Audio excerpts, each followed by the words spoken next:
дәстүрлі әнші Айгүл Елшібаева журналист Нартай Аралбайұлына сұхбат беріп, қазақ эстрадасындағы кейбір әншілердің жеңіл жолмен көтерілгенін айтты. Өнер адамдарының арасында жезөкше қыздар бар. Оны мен көріп те жүрмін. Халық айтып та жүр. Кімнің кім екенін халық біледі. Өзінің талантына, өзінің өнеріне сенбей, жеңіл жолмен шыққан қыздар бар. Мен оны көріп жүрмін. Оны бетіне айтпаймын да. Өйткені ол Құдайдың алдында өз күнәсін өзі көтереді. Мен дәстүрлі әншімін. Мен өзім қазақтың домбырасымен шыққан адаммын.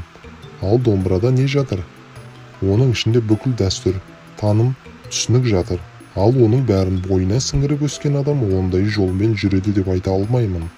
Ал басқа жанрларда оның айтатын әнінің өзі нәпсәни жанр. Содан соң нәпсі құмар адамдар оларға жүгінеді, және өз қалауымен солай болып жатыр, деді дәстүрлі әнші. Айта кетейік, Айгүл Елшібаева бұған дейін халық әртісі Мақпал Жүнісова мен жазушы этнограф Зейнеп Ахметованың арасындағы дауға қатысты пікір білдірген болатын.